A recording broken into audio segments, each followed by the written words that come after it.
Guys, welcome to the channel enjoy learning science. So हमारे last video में हमने chapter 1 की बैक एक्सरसाइज की थी, जिससे हमारा चैप्टर 1 कंप्लीट हो गया। और आज हम हमारा सेकंड चैप्टर स्टार्ट करेंगे, that is nutrition in animals. Okay, so let's start. You have learnt in chapter 1 that plants can prepare their own food by the process of photosynthesis, but animals cannot. इसमें ये कह रहा है कि जो हमने chapter 1 में पढ़ा कि जो प्लांट्स हैं वो क्लोरोफिल की हेल्प से अपना फूड खुद बनाते हैं फोटोसिंथेसिस प्रोसेस से, ठीक है। लेकिन एनिमल्स में वो नहीं होता। Animals get their food from plants either directly by eating plants और indirectly by eating animals that eat plants, ठीक है। तो एनिमल्स जो हैं वो प्लांट्स पर डिपेंडेंट होते हैं आइदर डायरेक्टली और इनडायरेक्टली, ठीक। Some animals eat both plants and animals, ठीक है। कुछ एनिमल्स हैं जो दोनों खाते हैं, प्लांट्स भी खाते हैं, एनिमल्स भी खाते हैं। Recall that all organisms including humans require food for growth, repair and functioning of the body. कहते हैं यू विल रिकॉल दैट कि जो ऑर्गेनिजम्स हैं ह्यूमंस को मिलाकर, ठीक है, उन्हें जो फूड है उनकी ग्रोथ के लिए, उनकी बॉडी में कोई पार्ट डैमेज हो गया उसकी रिपेयर के लिए, और जो बॉडी में जो रेगुलर फंक्शंस हैं उन्हें परफॉर्म करने के लिए फूड की ज़रूरत है। Animal nutrition includes nutrient requirement, mode of intake of food and its utilisation in the body. अब एनिमल न्यूट्रिशन क्या है कि न्यूट्रिएंट की रिक्वायरमेंट, ठीक है, जो बॉडी को है। Mode of intake of food की किस तरह फूड बॉडी में जा रहा है, किस वे से, ठीक है। और उसकी यूटिलाइजेशन, उसका फंक्शनिंग में, रिपेयरिंग में जो उसकी यूटिलाइजेशन है वो सब, ठीक है। Next, you have studied in class 6 that food consists of many components. Try to recall and list them below. अब हमने क्लास 6 में पढ़ा था कि जो कंपोनेंट्स ऑफ फूड में, कि फूड के डिफरेंट कंपोनेंट्स होते हैं, तो उन्होंने यहाँ पे कहा है कि उन्हें रिकॉल करो और उन्हें लिखो। तो फर्स्ट कंपोनेंट क्या है? कार्बोहाइड्रेट, देन प्रोटीन्स, ठीक है। तो हमारे कंपोनेंट्स कौन से हैं? हमारा फर्स्ट कंपोनेंट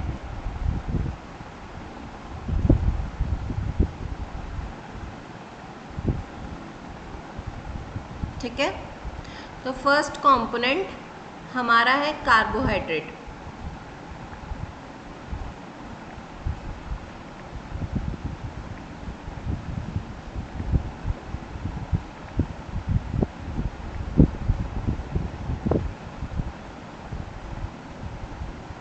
ठीक है। Second is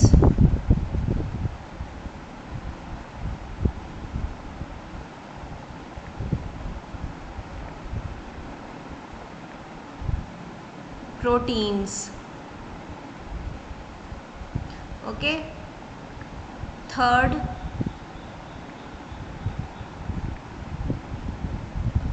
fats, then fourth vitamins,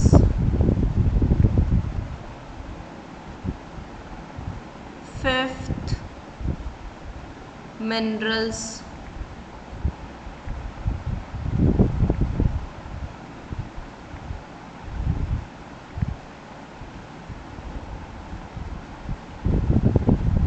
okay. Sixth हमारा हो गया रफेज,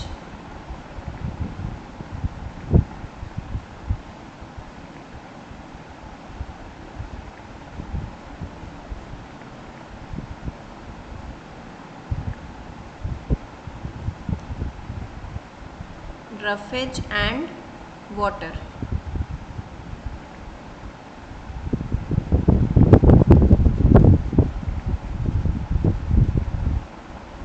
ठीक है। ये हमारे 6 कंपोनेंट्स हो गए जो हमें रिक्वायर्ड हैं।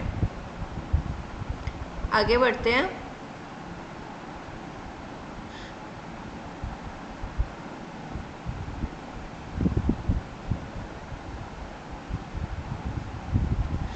The components of food such as carbohydrates are complex substances. These complex substances cannot utilized as such. ठीक है, जो कार्बोहाइड्रेट्स हैं वो कॉम्प्लेक्स सब्सटेंस होता है, ठीक है, तो इन कॉम्प्लेक्स सब्सटेंसेस को हम एज इट इज़ यूज़ नहीं कर सकते.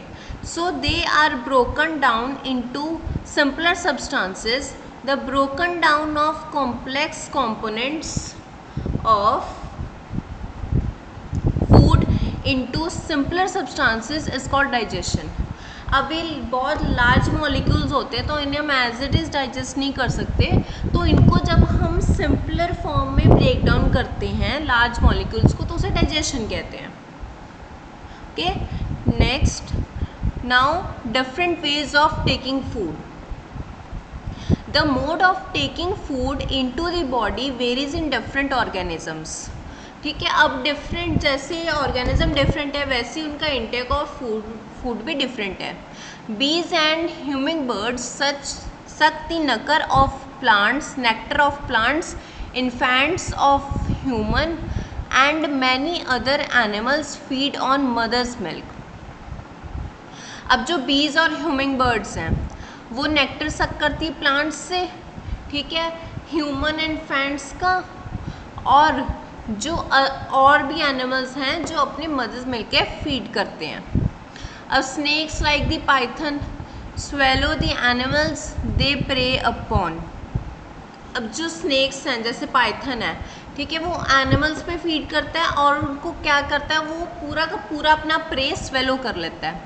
सम aquatic animals filter tiny food particles floating nearby and feed upon them. अब एक्वेटिक एनिमल्स क्या करते हैं, फूड पार्टिकल्स, जो छोटे फूड पार्टिकल्स हैं, ठीक है, उनको फिल्टर करते हैं और उन पर फीड करते हैं. अब इसके बेसिस पर इन्होंने एक्टिविटी दी है. What is the type of food and mode of feeding of the following animals. Right down their observations in the given table. You may find the list of modes of feeding given below and the table helpful. ठीक है, अब इसमें इन्होंने क्या किया, इन्होंने table दी जिसमें हमारे पास 3 कॉलम्स हैं. फर्स्ट में नेम ऑफ एनिमल जो इन्होंने सारे दे रखे हैं, सेकंड है काइंड ऑफ फूड, ठीक, और थर्ड है मोड ऑफ फीडिंग. ठीक है, मोड ऑफ फीडिंग तो इन्होंने नीचे दे रखा है. अब काइंड ऑफ फूड हमें देना है, जैसे स्नेल है, एंट है, ईगल है, ह्यूमिंग बर्ड है. ह्यूमिंग बर्ड का हमने ऊपर पढ़ा था ये कि ये नेक्टर सक करती हैं, ठीक है, का नेक्टर है काइंड ऑफ फूड. बटरफ्लाइज का भी नेक्टर है, ठीक है, हाउस फ्लाई का भी नेक्टर ही है, ठीक है, मॉस्किटो का ब्लड है, लाइस का भी ब्लड है, और ईगल का क्या होगा, ईगल का वो हो जाएगा डेड एंड डिके मैटर हो जाएगा. ठीक है, स्नेल का भी ऐसी स्नेल का मड हो जाएगा, और आंट का वो हो जाएगा, वो भी मड हो जाएगा. ठीक है, अब इनका मोड क्या है, हाउस फ्लाई, बटरफ्लाई, मॉस्किटो, लाइस, ह्यूमिंग बर्ड, ये सारे सकर्स हैं. ठीक है, और ईगल क्या हो गया,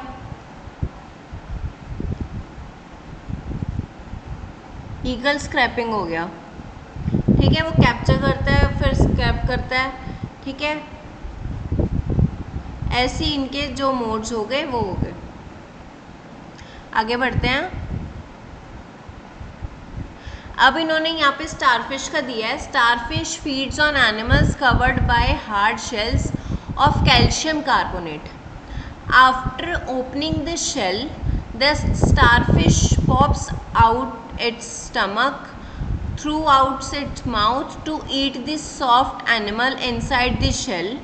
the stomach then goes back into the body and the food is slowly digested. अब इन्होंने स्टारफिश का बताया कि वो हार्ड शेल वाले जो कैल्शियम कार्बोनेट से जिनके शेल बने होते हैं उन एनिमल्स को खाती है. अब इसमें क्या होता है, जो स्टारफिश का स्टमक है वो माउथ में आता है, ठीक है। उसके बाद वो जो एनिमल्स हैं उनके शेल के अंदर जो एनिमल है उसे वो अपने स्टमक में लेता है, उसके बाद उसका स्टमक उसकी बॉडी में वापस चला जाता है और उसका माउथ क्लोज हो जाता है और फिर वो उस एनिमल को स्लोली डाइजेस्ट कर लेता है, ठीक है।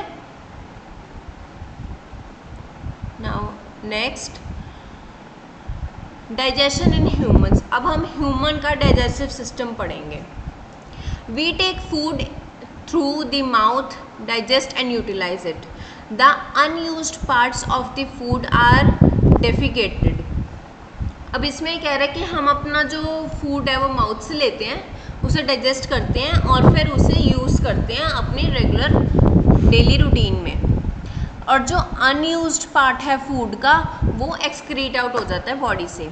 Have you ever wondered what happens to the food inside the body? क्या आपने कभी सोचा है कि हमारी बॉडी में फूड का क्या होता है?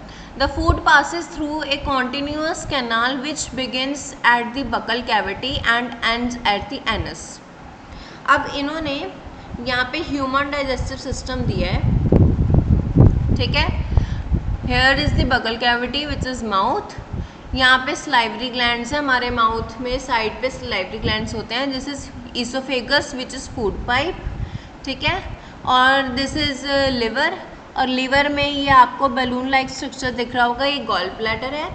दिस इज स्टमक, स्टमक के नीचे ये पैनक्रियाज है, और फिर पैनक्रियाज से फूड स्मॉल इंटेस्टाइन में जाता है, फिर उससे लार्ज इंटेस्टाइन में, फिर लार्ज इंटेस्टाइन जहाँ पे ख़त्म होती है उस पार्ट को रेक्टम कहते हैं, और उसके बाद वो एनस के थ्रू हमारी बॉडी से एक्सक्रीट आउट हो जाता है स्टूल की फॉर्म में, ठीक है। अब इसे थ्योरी में पढ़ते हैं। The canal can be divided into various components. हमने सारे कॉम्पोनेंट्स अभी पढ़े, बकल कैविटी, फूड पाइप और oesophagus, stomach, small intestine, large intestine, ending in rectum, and the end part is anus. Is it not a very long path? These parts together form the alimentary canal और the digestive tract. अब इस पूरे tract को जो mouth से लेकर anus तक है, इसे हम डाइजेस्टिव ट्रैक्ट और एलिमेंट्री कैनाल कहते हैं। The food components gradually get digested as food travels through the various compartments. The inner walls of the stomach and the small intestine and the various glands associated with the canal such as salivary glands in the mouth, the liver and the pancreas secrete digestive juices. अब जो हमारा food है वो mouth में आता है, और mouth से लेकर ये स्मॉल इंटेस्टाइन तक, ठीक है, पूरी इसकी डाइजेशन होती है, और जो अनडाइजेस्टेड फूड है वो फिर लार्ज इंटेस्टाइन में जाता है, जहाँ पर उसमें फूड में कुछ नहीं रह जाता, वो सिर्फ वेस्ट होता है जो हमारी बॉडी से बाहर निकलता है। और ये हर पार्ट में, चाहे वो माउथ है, चाहे वो इसोफेगस है, वो स्टमक है, स्मॉल इंटेस्टाइन है, लीवर, पैनक्रियास, सब जो लीवर और पैनक्रियास है और स्टमक है, ये कुछ जूसेस सिक्रीट करते हैं, ठीक है, जिससे वो फूड सॉफ्ट होता है और वो डाइजेस्ट भी प्रॉपरली हो जाता है। The digestive juices convert complex substances of food into simpler ones. The digestive tract and the associated glands together constitute the digestive system. Now let us know what happens to the food in different parts of the digestive tract. अब तो हमने ये commonly summary करी, अब हम एक एक part को स्टडी करेंगे कि जब वहाँ पे फूड जाता है तो उस फूड का क्या होता है। The mouth and the buccal cavity, सबसे पहले हमारा माउथ आता है, तो फिर हम उसके बारे में स्टडी करेंगे। Food is taken into the body through the mouth. The process of taking food into the body is called ingestion. अब फूड जो है वो हमारे माउथ में आता है, और इस इनटेक ऑफ फूड को हम इंजेशन कहते हैं। We chew the food with the teeth and break it down mechanically into small pieces. Each tooth is rooted in a separate socket in the gums. Other teeth vary in appearance and perform different functions. Accordingly, they are given in different names. ठीक है, अब हमारे mouth में food आया और जो हमारे mouth में टीथ प्रेजेंट हैं वो उसको स्मॉल पीसेस में ब्रेक करेंगे. ठीक है, और फिर जो हमारे टीथ हैं और फिर वो उसको फूड को फूड पाइप में पास कर देंगे. और यहाँ पे इन्होंने टीथ के बारे में बताया कि जो हमारे टीथ हैं वो हर एक टूथ का सेपरेट सॉकेट है. ठीक है, गम्स में. और भले ही ये टीथ की अपीयरेंस डिफरेंट हो लेकिन उनका काम भी उनके अकॉर्डिंग डिफरेंट ही होता है. अब जैसे यहाँ पे इन्होंने ये डायग्राम में दिखाया है मोलर्स, प्रीमोलर्स, कैनाइन इंसाइजर्स. ठीक है, सबसे पहले हमारे इंसाइजर्स आते हैं जिससे हम बाइट करते हैं. उसके बाद कैनाइन्स. ठीक है, ये इंसाइजर्स हो गए, ये कैनाइन हो गया. फिर उसके बाद प्रीमोलर्स हो गए, उसके बाद मोलर्स हो गए. जो हमारे लास्ट में जिसको जाड़ कहते हैं वो मोलर्स होते हैं. मोलर्स और प्रीमोलर्स होते हैं. ठीक है, अब ऊपर इन्होंने दिया है milk teeth and permanent teeth. Do you remember about falling of your teeth some years ago? The first set of teeth grows during infancy and that fall off at the age between 6 to 8 years. These are termed milk teeth. जो हमारे teeth हमारे birth के time पर होते हैं, हमारे जब हम 6 मंथ्स के हो जाते हैं उस टाइम हमारे टीथ आने स्टार्ट होते हैं और टिल 2 years वो टीथ आते हैं और उनको मिल्क टीथ कहते हैं. और जब वो फॉल ऑफ होते हैं, जब हम 6 years के होते हैं, 6 to 8 years की एज में वो टूटने स्टार्ट हो जाते हैं मिल्क टीथ. और जो सेकंड सेट आता है उनकी जगह वो परमानेंट टीथ होते हैं जो हमारे लाइफ टाइम तक रहते हैं. अब इन्होंने ये क्लाउड दिया है. Boojho is fascinated by the highly coiled small intestine seen in figure 2.2 जो हमने ऊपर डाइजेस्टिव सिस्टम में देखी. He wants to know its length. What would you like to make a wild guess? We have given its approximate length on page 16. Just imagine how such a long structure is accommodated in a small space within our body. अब इसमें small intestine के बारे में बात की है कि वो जो बूजो है वो देख के हैरान है कि हमारा छोटा सा तो पेट, छोटी सी तो जगह है उसमें. ठीक है, लेकिन उसमें इतनी बड़ी ट्यूब कैसे आ जाती है, उसकी लेंथ कितनी है, उसकी कॉइलिंग कैसे है, वो सब कुछ जानना चाहता है. तो हम वो आगे स्टडी करेंगे. ठीक है, now activity 2.2 wash your hands. Look into the mirror and count your teeth. Use your index finger to feel the teeth. How many kinds of teeth could you find? Take a piece of an apple or bread and eat it. Which teeth do you use for biting and cutting? And which ones for piercing and tearing? Also find out the ones that are used for chewing, grinding and record your observations. ठीक है, तो अब इसमें इन्होंने ये activity दी है जिसमें ये कह रहे हैं कि आपको एक एप्पल लेना है, पीस ऑफ एप्पल या फिर ब्रेड लेना है. ठीक है, और उसको आपको बाइट करना है, उसका पूरा कट करना है, उसको पियर्सिंग करनी है, उसकी बाइटिंग करनी है, सब कुछ करना है. और फिर उसको आपको ऑब्जर्वेशन को रिकॉर्ड करना है और उस ऑब्जर्वेशन को आपको नीचे दिए हुए टेबल में लिखना है. ठीक है, तो अब नीचे इन्होंने टेबल दिया है टाइप ऑफ टीथ. ठीक है, कौन से टाइप के टीथ हैं, number of teeth, upper jar and lower jar, और टोटल कितने हैं। ठीक है, टाइप ऑफ टीथ में क्या आ जाएगा, टाइप ऑफ टीथ में आएगा cutting and biting teeth, piercing and tearing teeth, chewing and grinding teeth. अब कटिंग और बाइटिंग टीथ में क्या आएगा, इंसाइजर्स। ठीक है, जो फूड को कट करते हैं। अब इंसाइजर्स कितने हैं, 2 होते हैं।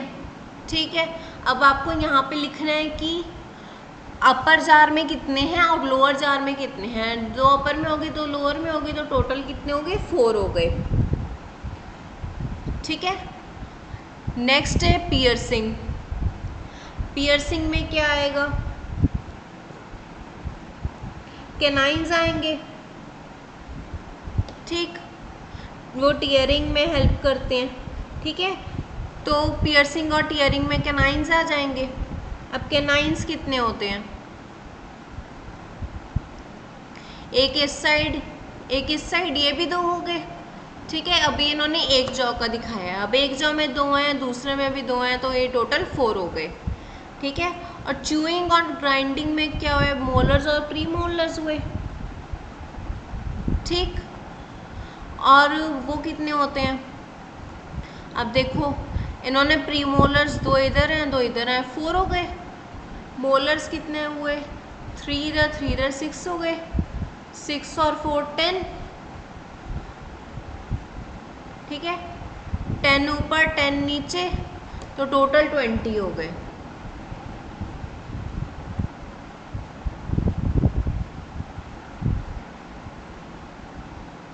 ठीक है, आगे बढ़ते हैं।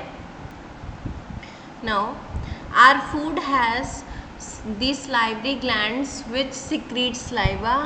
Do you know the action of saliva on food? Let us find out. अब जो कह रहे हैं कि जब हमारे माउथ में फूड आ जाता है तो हमारे जो सलाइवरी ग्लैंड्स हैं वो सलाइवा सिक्रीट करते हैं।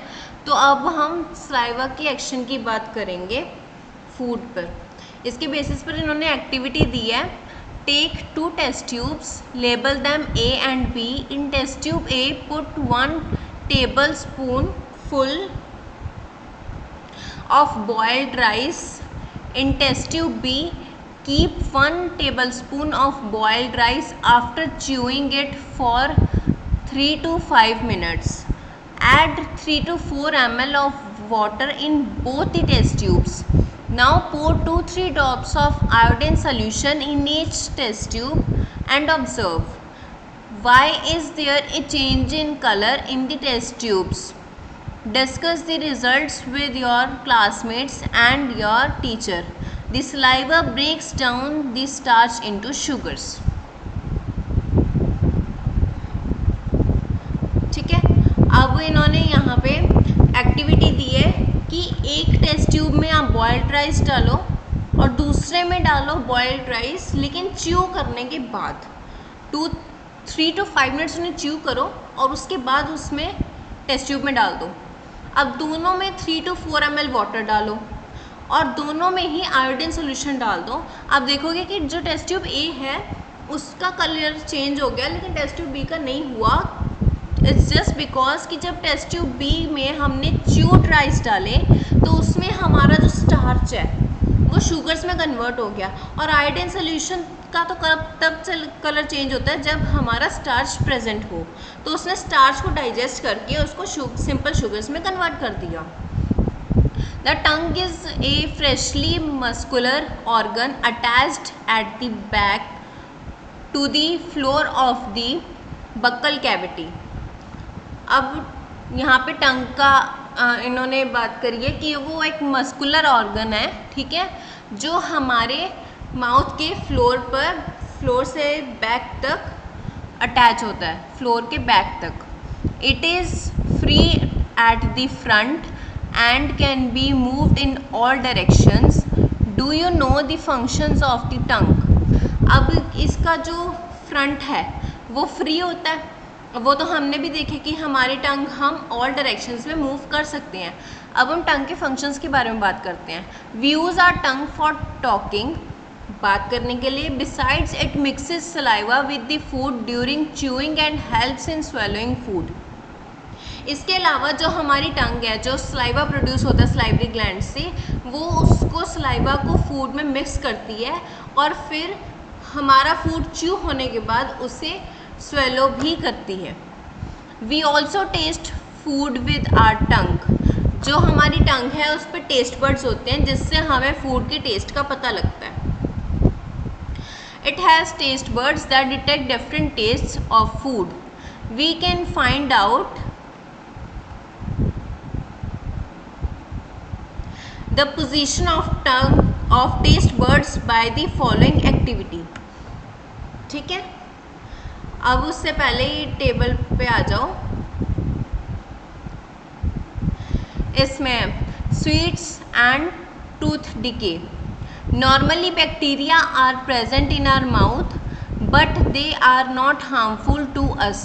However, if we do not clean our mouth and teeth after eating, many harmful bacteria also begin to live and grow in it. ठीक है, वैसे तो नॉर्मली जो हमारे माउथ में बैक्टीरिया प्रेजेंट होते हैं वो हार्मफुल नहीं होते, लेकिन अगर हम कुछ खाने के बाद हमारे माउथ को क्लीन नहीं करेंगे तो जो हमारे टीथ में है वो हार्मफुल बैक्टीरिया ग्रो हो सकते हैं। These bacteria break down the sugars present from the left over food and release acids which will study in chapter 5। The acids gradually damage the teeth, this is called tooth decay. ठीक है, अब जब अगर हम अपना mouth clean नहीं करेंगे तो उसमें बैड बैक्टीरिया ग्रो करने स्टार्ट हो जाएंगे और जो फूड हमारे माउथ में लेफ्ट रह जाता है उसमें वो एसिड्स प्रोड्यूस करते हैं और उस एसिड से जो हमारा टीथ है वो डैमेज होने स्टार्ट हो जाते हैं, जिसको हम टूथ डिके कहते हैं। If it is not treated in time, it causes severe tooth एक्के and in extreme cases results in tooth loss. Chocolate, sweets, cold drinks and other sugar products are the major culprits of tooth decay. अब इसमें वो कहते हैं कि अगर हम इसको टाइमली क्योर नहीं करेंगे तो धीरे धीरे ये हमारे टूथ को डैमेज करना स्टार्ट हो जाते हैं, जिसकी वजह से हमारे माउथ टूथ में पेन भी स्टार्ट हो जाती है और हमें अपना दांत भी निकलवाना पड़ता है।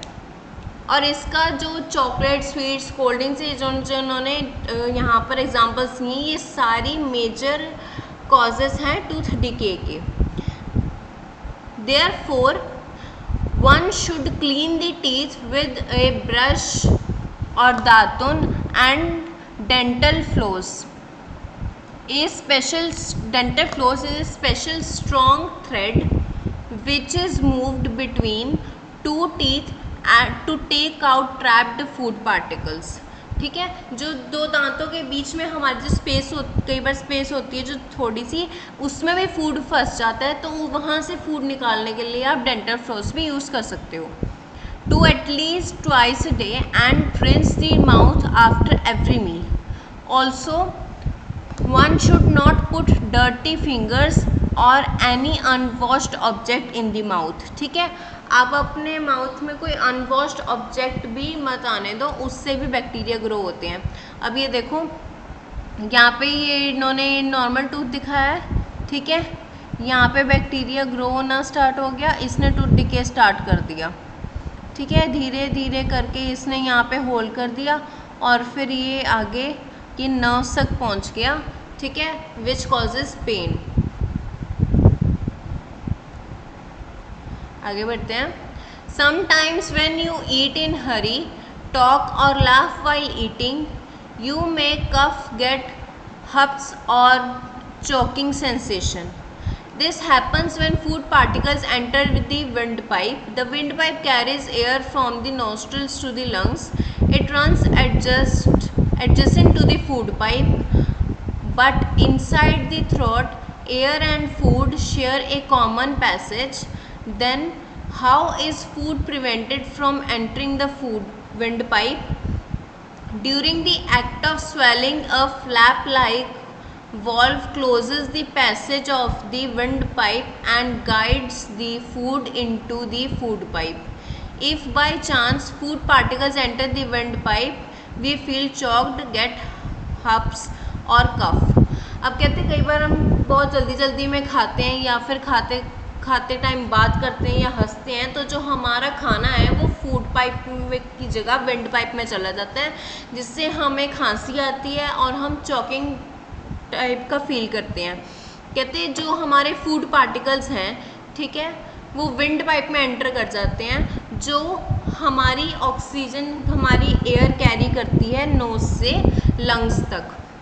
जो फूड पाइप और विंड पाइप है वो कॉमन पाथ शेयर करते हैं, लेकिन जब हम फूड स्वेलो करते हैं तो उस टाइम पर विंड पाइप को ये मैसेज जाता है कि जो वो अपना फ्लैप है वो क्लोज कर ले ताकि फूड वहाँ ना जाए।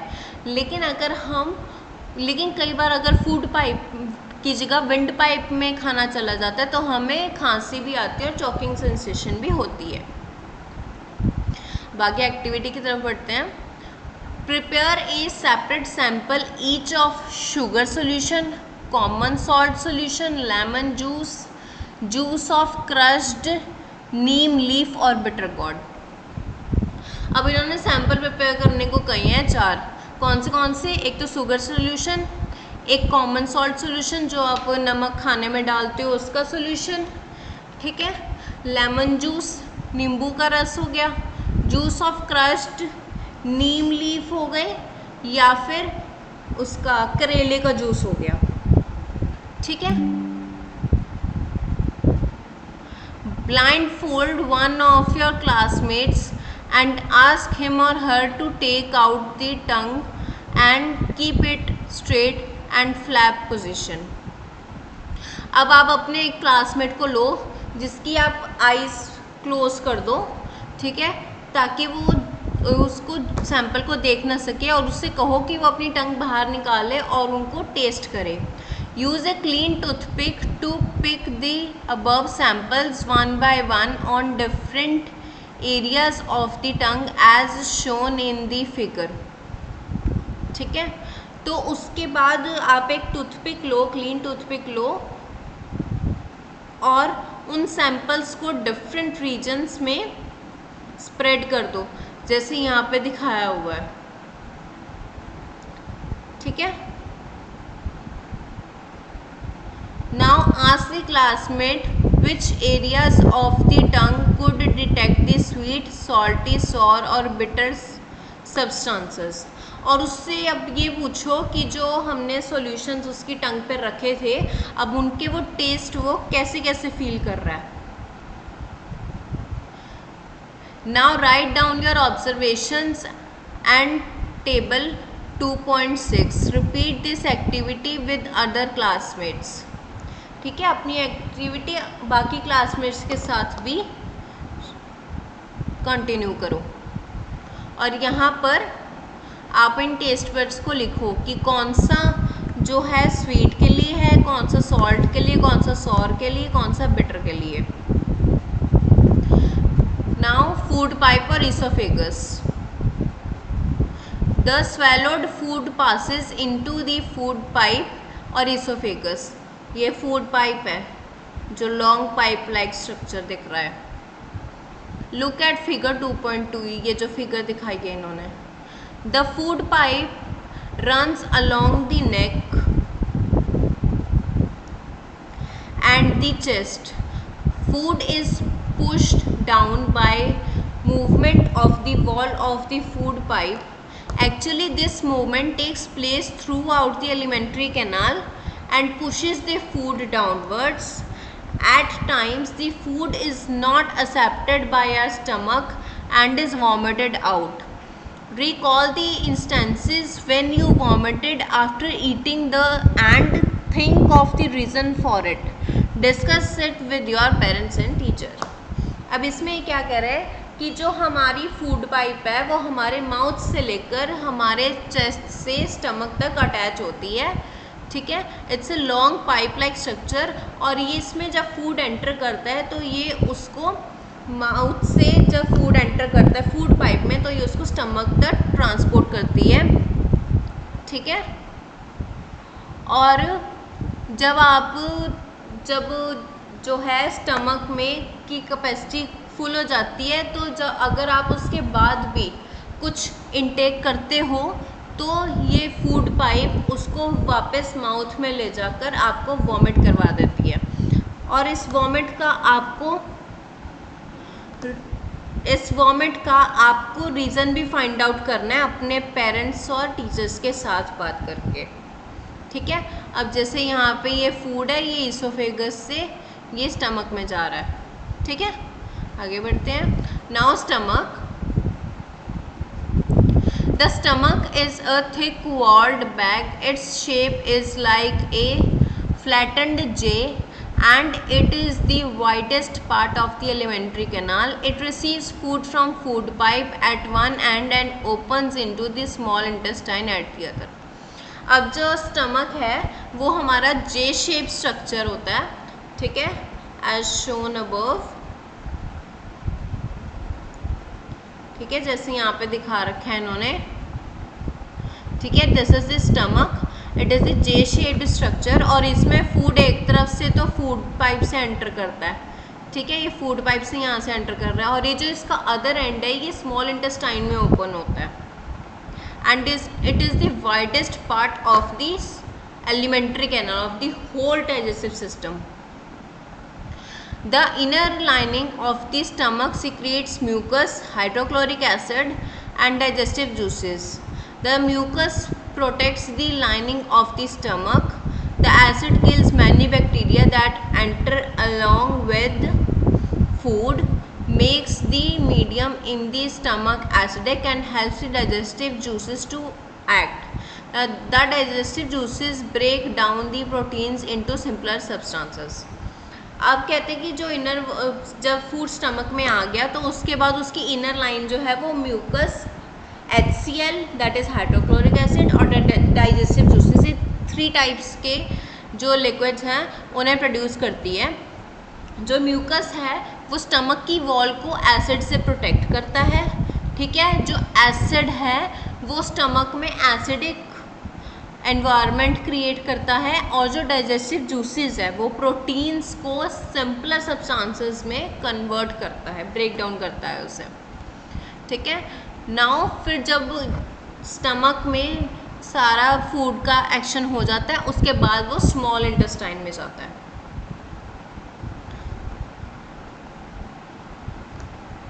ठीक है. इससे पहले now let us study this. The working of the stomach was discovered by a strange accident. In 1822 a man named Alex Saint Martin was badly hit by a shotgun.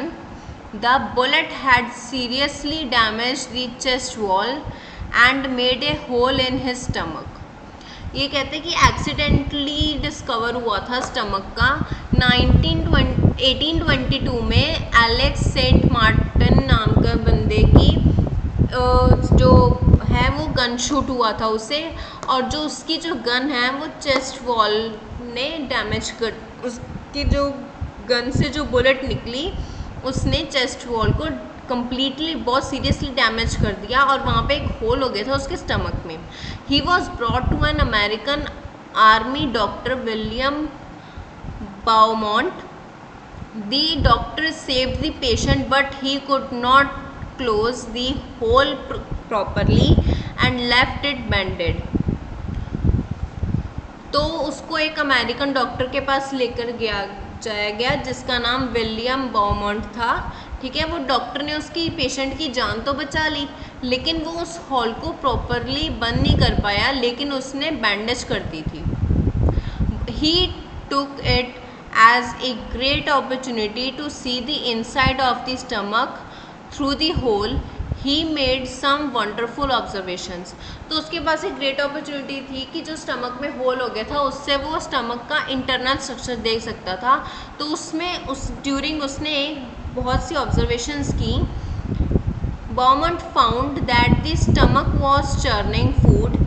Its wall secreted a fluid which could digest the food. He was observed that the end of the stomach opens into the intestine only after the digestion of food inside the stomach is completed. उसने पूरा process study किया, पूरा process देखा कि जो stomach है उसमें food churn हो रहा था, ठीक है, जो उसकी वॉल्स हैं वो फ्लूइड सिक्रेट कर रही थी उस फूड को डाइजेस्ट करने के लिए, और जब स्टमक में फूड डाइजेशन कंप्लीट हो गई तो उसके बाद वो फूड ट्रांसफ़र हो गया स्मॉल इंटेस्टाइन में। अब हम पढ़ते हैं small intestine.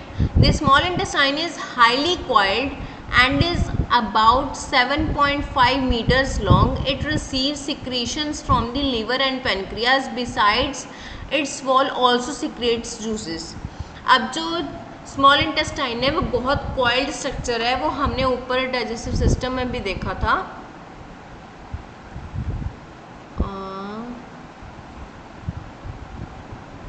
Here it is, ठीक है, ये देखो कितना कॉइल्ड स्ट्रक्चर है और ये 7.5 मीटर्स लॉन्ग है and it's very accommodated.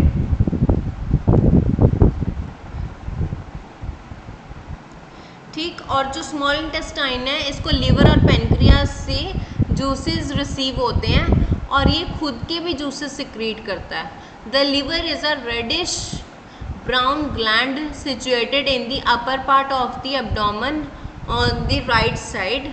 It is the largest gland in the body. It secretes bile juice that is stored in a sac called gallbladder. The bile plays an important role in digestion of fats. अब जो liver है वो bile juice secrete करता है. Here is the liver, ये liver है, ठीक है, और ये बाइल जूस सिक्रीट करता है और इसका ये जो जूस सिक्रीशन है ये गॉल ब्लैडर है, बैलून लाइक स्ट्रक्चर, इसमें स्टोर होता है, ठीक है, और जो बाइल जूस है वो फैट्स की डाइजेशन में हेल्प करता है। और ये पेनक्रियाज, ये स्टमक के नीचे ये जो स्ट्रक्चर है ये पेनक्रियाज है। अब हम पेनक्रियाज का फंक्शन पढ़ते हैं।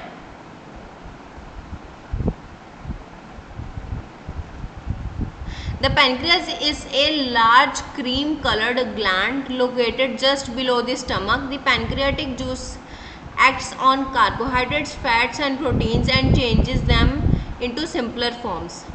अब जो लिवर है वो बाइल जूस सिक्रीट करता है और वो बाइल जूस सिर्फ फैट्स पे एक्ट करता है, लेकिन जो पेनक्रियास सिक्रीट करता है वो कार्बोहाइड्रेट्स, फैट्स और प्रोटीन्स तीनों पे एक्ट करता है और उनको सिंपलर फॉर्म में कन्वर्ट करता है ताकि वो इजीली डाइजेस्ट हो पाए। और एक और बात, जो लीवर है it is the largest gland in the body. The partly digested food now reaches the lower part of the small intestine where the intestinal juice completes the digestion of all components of the food. The carbohydrates get broken down into simpler sugars such as glucose, fats into fatty acids and cholesterol and proteins into amino acids. ठीक है, तो अब कहते हैं कि जो digestion जितनी भी लेफ्ट ओवर रह जाती है वो सारी स्मॉल इंटेस्टाइन में जाके कंप्लीट होती है और स्मॉल इंटेस्टाइन के बाद स्मॉल इंटेस्टाइन में आके फूड की कम्प्लीटली डाइजेशन हो जाती है। यहाँ पर जो कार्बोहाइड्रेट्स हैं वो सिंपल शुगर्स में कन्वर्ट हो जाते हैं जैसे ग्लूकोज, ठीक है, जो फैट्स हैं वो फैटी एसिड्स और कोलेस्ट्रॉल में कन्वर्ट हो जाते हैं, जो प्रोटीन्स हैं वो अमीनो एसिड्स में कन्वर्ट हो जाते हैं। Now absorption in small intestine, the digested food can now pass into these blood vessels in the wall of the intestine. This process is called absorption. The inner walls of the small intestine have thousands of finger-like outgrowths. These are called villi. ठीक है, तो अब कहते हैं कि अब जो digested food है वो इंटेस्टाइन की वॉल में ब्लड वेसल्स होती हैं, वो एब्जॉर्ब कर लेती, वहाँ पास किया जाता है और इसे प्रोसेस को एब्जॉर्प्शन कहते हैं। और इस एब्जॉर्प्शन को फिंगर लाइक प्रोजेक्शंस हैं स्मॉल इंटेस्टाइन में वो परफॉर्म करती हैं जिनको हम विलाई कहते हैं। Can you guess what the role of villi could be in the intestine? क्या आप ये गेस कर सकते हो कि जो विलाई का रोल है वो इंटेस्टाइन में क्या है? The villi increase the surface area for absorption of the digested food. Villi क्या करती है, जब फूड डाइजेस्ट होता है उस टाइम सर्विस एरिया इंक्रीज कर देती है वॉल्स का, ताकि ज़्यादा से ज़्यादा फूड जल्दी से जल्दी डाइजेस्ट हो। Each villus has a network of thin and small blood vessels close to its surface। ठीक है, सरफेस के पास बहुत बड़ा नेटवर्क होता है हर एक विलाय का, ठीक है, और स्मॉल ब्लड वेसल्स के साथ। The surface of the विलाय absorbs the digested food part material. जो विलाय का सरफेस है वो डाइजेस्टेड फूड को एब्जॉर्ब कर लेता है।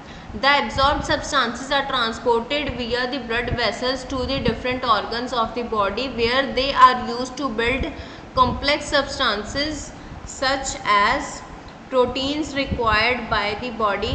This is called assimilation।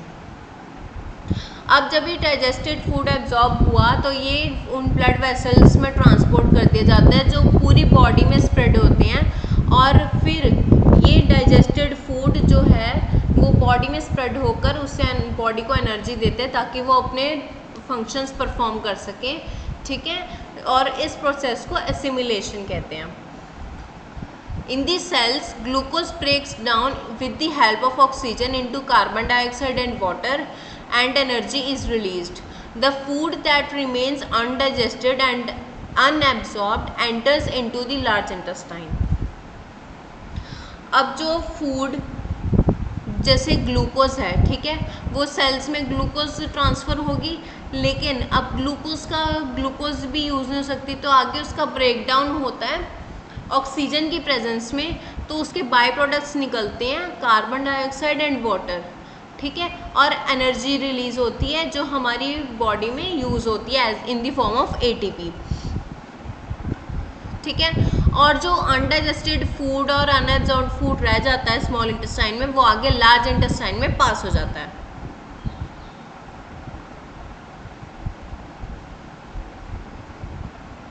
चाहे तो एनएस के बाद है large intestine। The large intestine is wider and shorter than small intestine. It is about 1.5 meter in length. Its function is to absorb water and some salts from the undigested food material. The remaining waste passes into the rectum and remains there as semi-solid feces। अब large intestine में क्या है, large intestine जो है वो small intestine से छोटी होती है, उसकी जो लेंथ है वो छोटी होती है। उसकी लेंथ कितनी होती है 1.5। जो स्मॉल इंटेस्टाइन है उसकी 7.5 मीटर है और लार्ज इंटेस्टाइन की 1.5 मीटर है। अब लार्ज इंटेस्टाइन में क्या होता है, जो अनडाइजेस्टेड फूड आया उसमें कुछ वाटर और सॉल्ट्स जो हमारी बॉडी के लिए रिक्वायर्ड हैं वो एब्जॉर्ब होते हैं, वो उसकी वॉल्स एब्जॉर्ब करती है लार्ज इंटेस्टाइन की, और उसके बाद जो भी फूड रह जाता है उसको रेक्टम में पास कर दिया जाता है semi solid faeces. The faecal matter is removed through the anus from time to time, this is called egestion. और फिर वो जो रेक्टम में जो फीकल मैटर है उसको एनस के थ्रू रिमूव कर दिया जाता है, एक्सक्रीट आउट कर दिया जाता है। इस प्रोसेस को इजेशन कहते हैं।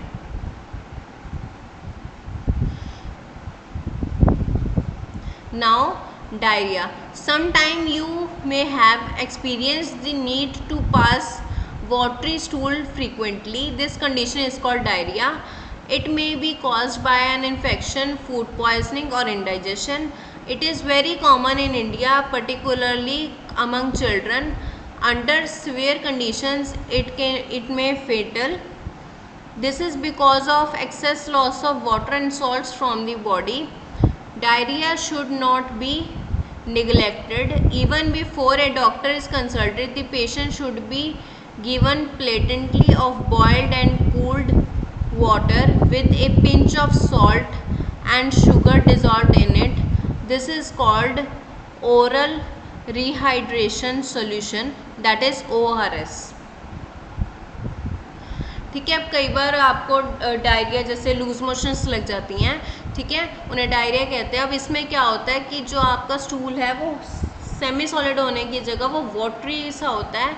उसमें क्या होता है कि कई बार आपको कोई इन्फेक्शन, कोई फूड पॉइजनिंग या आपको फूड डाइजेस्ट नहीं होता, तो उस केसेस में आपको डायरिया होता है।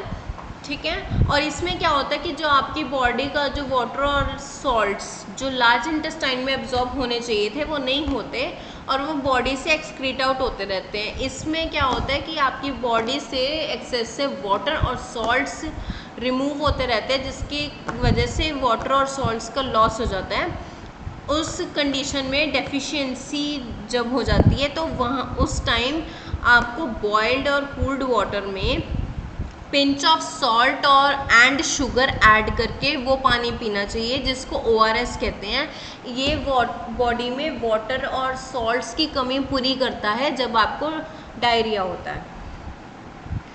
नाउ नेक्स्ट, डाइजेशन इन ग्रास ईटिंग एनिमल्स। अब ग्रास ईटिंग एनिमल्स में देखते हैं कैसे डाइजेशन होते हैं। Have you observed cows, buffaloes and other grass eating animals chewing continuously even when they are not eating? क्या आपने कभी ऑब्जर्व किए जो ग्रास ईटिंग एनिमल्स हैं जैसे काउज हैं, बफलोज हैं, वो कॉन्टीन्यूसली च्यू करते रहते हैं while even then they are not eating. Actually they quickly swallow the grass and store it in the part of the stomach called rumen. Here the food gets partially digested and is called cud. अब ये कह रहे हैं कि आप अब वो ऐसा क्यों करते हैं, क्योंकि जब वो खाते हैं कोई ग्रास या कोई फूड खाते हैं तो वो उसको डायरेक्टली स्वेलो कर लेते हैं और उनके स्टमक में वो स्टोर हो जाता है। जिस स्टमक के जिस पार्ट में स्टोर होता है उसे रूमन कहते हैं, ठीक है। और वहाँ पर वो पार्शली डाइजेस्ट होता है फूड और उस पार्शियल डाइजेशन को कट कहते हैं। But later the cud returns to the mouth in small lumps and the animal chews it. This process is called rumination and these animals are called ruminants. अब जो cut है, जो partially digested food है, वो जब वो एक जगह बैठती हैं एनिमल्स, ठीक है, कहीं सेटल डाउन होते हैं, तो वो कट थोड़ा थोड़ा बहुत स्मॉल लम्प्स में, बहुत स्मॉल अमाउंट में उनके माउथ में जाता रहता है, तो उसे च्यू करते रहते हैं और फिर उसको कम्प्लीटली डाइजेस्ट करते हैं और इस प्रोसेस को रूमिनेशन कहते हैं। और जिन एनिमल्स में ये प्रोसेस होता है उनको रूमिनेंट्स कहते हैं। The grass is rich in cellulose, A type of carbohydrate. In ruminants like cattle, deer etc. bacteria present in rumen helps in digestion of cellulose. Many animals including humans cannot digest cellulose. ठीक है।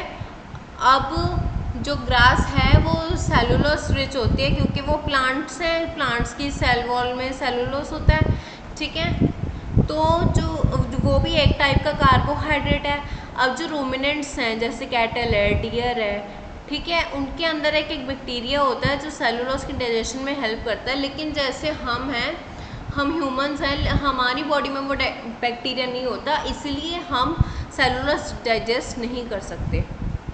जैसे इन्होंने ये काऊ का दिखाया है, ठीक है, इसने ग्रास ली और ये इसोफेगस से डायरेक्टली ये रूमन में ट्रांसफ़र हो गई और उसके बाद जब वो सेटल डाउन हुई तो ये रूमन से वापस उसके माउथ में वो कट गया, ठीक है, उसने उसको बाइट किया, उसको चू किया, उसको डाइजेस्ट किया, फिर उसके स्मॉल इंटेस्टाइन में जाकर उसके बाद एनस से जो अनडाइजेस्टेड फूड है वो एक्सक्रीट आउट हो गया, ठीक है। Animals like horses, rabbit et cetera have a large sac like structure called caecum between the oesophagus and the small intestine. The cellulose of the food is digested here by the action of certain bacteria which are not present in humans. ठीक है। अब जैसे horse है, rabbit है, इन animals में बहुत बड़ा sac like structure होता है जिसको हम सीकम कहते हैं, ईसोफेगस और स्मॉल इंटेस्टाइन के बीच में होता है, ठीक है। ये यहाँ पे सेलुलोज डाइजेशन होती है क्योंकि यहाँ पे वो बैक्टीरिया प्रेजेंट होता है जो सेलुलोज को डाइजेस्ट करता है। लेकिन हमारी बॉडी में वो बैक्टीरिया नहीं होता, हमारी बॉडी में सीकम पार्ट नहीं होता, इसलिए हम सेलुलोज को डाइजेस्ट नहीं कर सकते। So far you have learned about animals which possesses the digestive system, but there are many small animals which do not have a mouth and a digestive system. ठीक है, आपने अभी पढ़ा कि जो प्रॉपर डाइजेस्टिव सिस्टम होता है animals में, ठीक है, फूड डाइजेशन के लिए, लेकिन कुछ एनिमल्स ऐसे हैं जिनमें ना माउथ होता है ना डाइजेस्टिव सिस्टम होता है। Then how do they acquire the digest food?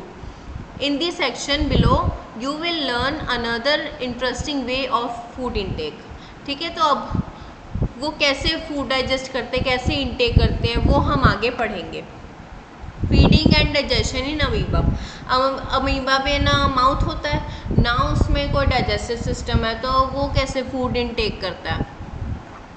Amoeba is a microscopic single-celled organism found in pond water. Amoeba has a cell membrane and rounded, dense nucleus and many small bubble-like vacuoles in its cytoplasm. Amoeba constantly changes its shape and position. It pushes out one or more finger-like projections called pseudopodia or false feet for movement and capture of food. अब amoeba क्या है? ये single cell structure है। अब ये single cell structure है तो इसमें तो कोई सिस्टम हो ही नहीं सकता, ऑर्गन सिस्टम कोई हो ही नहीं सकता, तो इसमें, और ये पॉन्ड वाटर में मिलता है, तो ये क्या है, जो इसकी ये आउटर लेयर है, ये इसको सेल वॉल कहते हैं। ठीक है, अब इसमें क्या है, ये फिंगर लाइक प्रोजेक्शंस रिलीज़ करता रहता है एक टाइम में एक या एक से ज़्यादा पोर्शन से, जहाँ से फूड पार्टिकल एंटर होता है और जो अनडाइजेस्टेड फूड है वो बाहर एक्सक्रीट आउट होता है। और इस फिंगर लाइक प्रोजेक्शन को फॉल्स फीट और सूडोपोडिया कहते हैं, क्योंकि उसके पास कोई पैर तो है नहीं। ठीक है, तो ये जो प्रोजेक्शंस बाहर शो होते हैं, ये इनको फॉल्स फीट इसलिए कहते हैं क्योंकि उसके पास कोई फीट, एक्चुअल में कोई फीट तो है नहीं, लेकिन वो मूवमेंट में और फूड कैप्चरिंग में और डाइजेशन में हेल्प करता है। ठीक है, amoeba feeds on some microscopic organisms. When it senses food, it pushes out pseudopodia around the food particle and engulfs it. The food becomes trapped in a food vacuole. ठीक है, अब जैसे इन्होंने ऊपर फिगर में दिखाया कि जो सूडोपोडिया वो माइक्रोस्कोपिक ऑर्गेनिज्म है, तो ये क्या करता है कि इसके पास एक सेंसेशन है कि जब ये फूड के कांटेक्ट में आता है तो ये अपने सूडोपोडिया को प्रोड्यूस करता है, उसको रिलीज़ करता है और वो फूड के अराउंड एक कवरिंग बना देता है और उसको फूड को इनगल्फ कर लेता है। ये जैसे फूड, अभी फूड वैक्यूल बन गया इसका, जिसमें ये फूड डाइजेस्ट करेगा। ठीक है, उसके बाद अभी फूड डाइजेस्ट हो रहा है, यहाँ पे ये इनगल्फ हुआ, यहाँ पे डाइजेस्ट हो रहा है, उसके बाद ये अनडाइजेस्टेड फूड आ गया इसमें, तो ये जो आउटर वाइट कवरिंग है वो तो सेल वॉल में मिक्स हो जाएगी, लेकिन ये जो अनडाइजेस्टेड फूड है ये बाहर इजेक्ट हो जाएगा। ठीक है, digested juices are secreted into the food vacuole. They act on the food and break it down into the simpler substances. Gradually the digested food is absorbed. The absorbed substances are used for growth, maintenance and multiplication. The undigested residue of the food is expelled out by the vacuole. The basic process of digestion of food and release of energy is the same in all organisms. In a later chapter you will learn about the transport of food absorbed by the intestine to the various parts of the body. ठीक है, आप कहते हैं कि आगे आने वाले chapters में आप ये स्टडी करोगे कि जो फूड एब्जॉर्ब हुआ स्मॉल इंटेस्टाइन में, ठीक है, इंटेस्टाइन में, स्मॉल इंटेस्टाइन में, लार्ज इंटेस्टाइन में जो फूड, वाटर, जो सॉल्ट्स एब्जॉर्ब हुए वो आगे कैसे फंक्शन परफॉर्म करते हैं हमारी बॉडी में। अब आगे कीवर्ड्स, एब्जॉर्प्शन, ठीक है, जो डाइजेस्टेड फूड एब्जॉर्ब होता है हमारे वॉल्स में, इंटेस्टाइन के वॉल्स में, ठीक है, ब्लड वेसल्स को, वो एब्जॉर्प्शन हो गया। अमीनो एसिड्स क्या हो गया, जो प्रोटीन्स ब्रेक डाउन होते हैं सिंपलर सब्सटेंसेस में, वो अमीनो एसिड्स होते हैं। ठीक है, अमीबा क्या है, वो एक सिंगल सेल्ड माइक्रोस्कोपिक ऑर्गेनिज्म है जिसके पास ना माउथ होता है ना कोई डाइजेस्टिव सिस्टम होता है, जो पॉन्ड वाटर में मिलता है, लेकिन उसके पास एक फॉल्स फीट लाइक स्ट्रक्चर होता है, सूडोपोडिया। एसिमिलेशन क्या हुआ, हमने ऊपर पढ़ा था कि जो हमारा डाइजेस्टेड फूड है वो जब एब्जॉर्ब होकर हमारी बॉडी में ट्रांसपोर्ट होता है और हमारी बॉडी उसकी रीच करती है तो उसे एसिमिलेशन कहते हैं। बाइल क्या है, बाइल एक तरह का जूस है जो लीवर सिक्रीट करता है, जो फैट्स डाइजेशन में हेल्प करता है। बकल कैविटी क्या हुआ, बकल कैविटी माउथ होता है जहाँ पर हमारा फूड आता है, हम उसे कट करते हैं, च्यू करते हैं, ठीक है, और वहीं पर हमारा स्टार्च डाइजेस्ट होकर शुगर्स में कन्वर्ट होता है। कैनाइन, कैनाइन क्या है? हमारा एक टीथ का ही टाइप है जो हमारे फूड के टीयरिंग में हेल्प करता है, ठीक है। Next is cellulose. सेलुलोज क्या है? सेलुलोज एक कार्बोहाइड्रेट का टाइप है जो रूमिनेंट्स में, जो रूमिनेंट्स के खाने में मिलता है, क्योंकि उनके पास एक स्पेशल काइंड ऑफ बैक्टीरिया है उसे डाइजेस्ट करने के लिए। डाइजेशन क्या है? वो प्रोसेस जिसमें हम लार्ज कॉम्प्लेक्स मॉलिक्यूल्स को सिंपलर फॉर्म में ब्रेक डाउन करते हैं, उसे डाइजेशन कहते हैं। इजेशन क्या हुआ? इजेशन है जो अनडाइजेस्टेड फूड को हम बॉडी से एक्सक्रीट आउट करते हैं, उस प्रोसेस को इजेशन कहते हैं। फैटी एसिड्स क्या हुए? जो लार्ज फैट मॉलिक्यूल्स को हम सिंपल सब्सटेंसेस में ब्रेक डाउन करते हैं, वो सिंपल सब्सटेंसेस कौन से? फैटी एसिड्स और ग्लिसरॉल, ठीक है। फूड वैक्यूल क्या है? फूड वैक्यूल वो है जो जिनमें फूड डाइजेस्टिव सिस्टम नहीं होता, जिन एनिमल्स में, ठीक है, उनमें वो सेल वॉल फूड वैक्यूल बनाती है जहाँ पे फूड डाइजेस्ट होता है, उसमें जो जूसेस है वो एक्ट करते हैं और वो फूड एब्जॉर्ब होता है, ठीक है। उसके बाद उसमें जो अनडाइजेस्टेड फूड है वो बॉडी से एक्सक्रीट आउट हो जाता है। Gall bladder, gall bladder liver में प्रेजेंट होता है जिसमें बाइल जूस जो लिवर प्रोड्यूस करता है वो स्टोर रहता है। ग्लिसरॉल, ग्लिसरॉल हमने अब ये पढ़ा कि जो हमारे फैट्स हैं वो दो कंपोनेंट्स में ब्रेक डाउन होते हैं। जब उनको सिंपलर कंपाउंड्स में, सिंपलर सब्सटेंसेस में ब्रेक डाउन करते हैं तो फैटी एसिड और ग्लिसरॉल दो टाइप्स के होते हैं। इंसाइजर्स, इंसाइजर्स क्या होते हैं? जो फूड की कटिंग में हेल्प करते हैं, जब हमारे माउथ में फूड आता है तो उसकी कटिंग में हेल्प करते हैं। इंजेशन क्या हुआ? इंजेशन होगा कि intake of food from the mouth और सम पार्ट, जैसे सूडोपोडिया हो गया, ठीक है, हमारे माउथ में फूड लाना, उसको इंजेशन कहते हैं। लीवर, लीवर जो है हमारी बॉडी का लार्जेस्ट ग्लैंड है जो बाइल जूस सिक्रीट करता है, जो आगे फैट डाइजेशन में हेल्प करता है। मिल्क टीथ, जब कोई इन्फेंट जैसे 6 मंथ से लेकर 2 ईयर्स की एज में जो बच्चे होते हैं उनके जो टीथ आते हैं उनको मिल्क टीथ कहते हैं, ठीक है। मोलर, मोलर्स क्या हुए? जो हमारे पीछे बैक, मतलब कि लोअर और अपर जार में जो लास्ट में टीथ होते हैं जिन्हें हम जाड़ कहते हैं, वो सारे मोलर्स हो गए। परमानेंट टीथ, परमानेंट टीथ क्या है? जब बच्चा 6 to 12 ईयर्स की एज में जो टीथ टूट कर, पुराने टीथ टूट कर जो नए टीथ आते हैं उनको परमानेंट टीथ कहते हैं। वो उनको परमानेंट इसलिए कहते हैं क्योंकि वो आगे लाइफ लॉन्ग हमारे साथ रहते हैं। Oesophagus, oesophagus is the long pipe like structure which is also called food pipe, और ये माउथ से स्टमक को कनेक्ट करती है, जिसमें जब माउथ से फूड आता है तो वो स्टमक को ट्रांसपोर्ट करती है। पेनक्रियास, पेनक्रियास जो हैं वो स्टमक के जस्ट बिलो प्रेजेंट होते हैं और ये जूसेस सिक्रीट करते हैं जो कार्बोहाइड्रेट्स, फैट्स और प्रोटीन्स को डाइजेस्ट करते हैं। अब प्रीमोलर्स, प्रीमोलर्स भी वही हैं जो हमारे अपर और लोअर जार में बैक मोलर्स से पहले प्रेजेंट होते हैं, उनको प्रीमोलर्स कहते हैं, ठीक है, और ये भी ग्राइंडिंग में हेल्प करते हैं, फूड की ग्राइंडिंग में, ठीक है। देन आगे सूडोपोडिया, सूडोपोडिया हो गया जो फॉल्स फीट है, जो अमीबा को उसके कैप्चरिंग ऑफ फूड और मूवमेंट में हेल्प करता है। रूमन, रूमन जो है वो ग्रास ईटिंग एनिमल्स का वो पार्ट है जहाँ पर जब वो फूड स्वेलो करते हैं तो उसमें फूड स्टोर होता है और वहाँ पर उनका पार्शियल डाइजेशन होता है जहाँ पे कड बनता है, जिसको हम कड कहते हैं। रूमिनेंट, रूमिनेंट वो हो गया जिनमें वो एनिमल्स जो सेलुलोज डाइजेस्ट करते हैं उनको रूमिनेंट्स कहते हैं।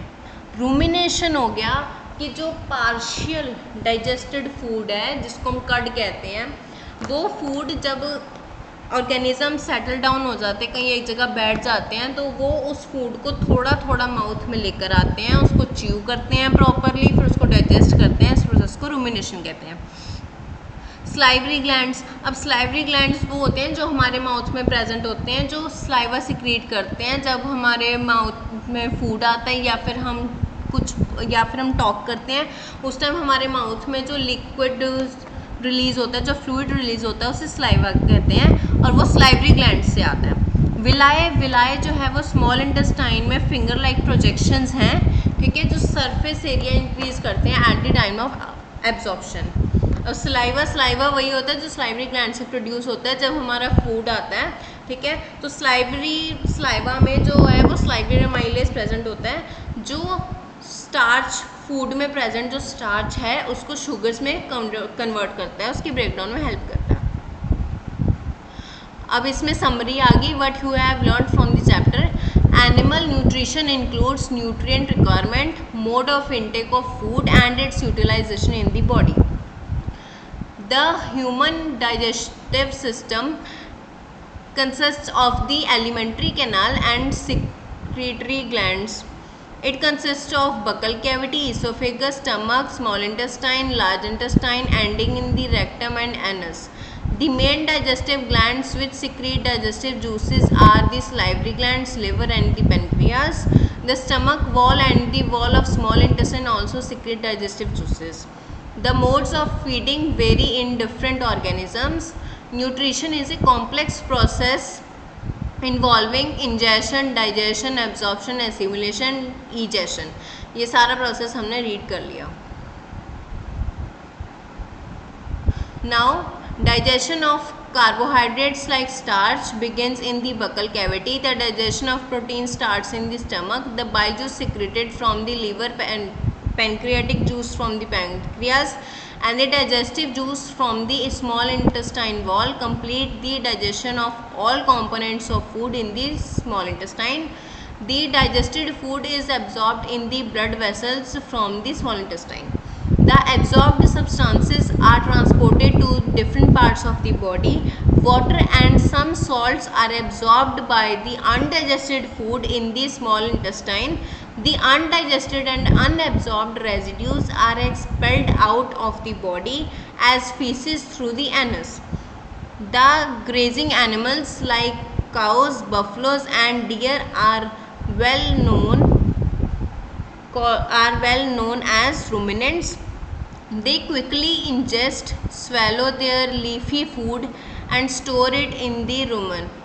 Later the food returns to the mouth and the animal chews it peacefully. Amoeba ingests its food with the help of its false feet or pseudopodia.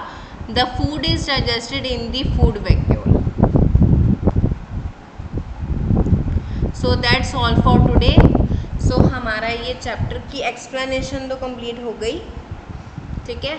I hope आपको video अच्छी लगी। आपको video अच्छी लगे तो इसे लाइक करें, share करें, चैनल को सब्सक्राइब करें। मिलते हैं अगली वीडियो के साथ। Thanks for watching the video.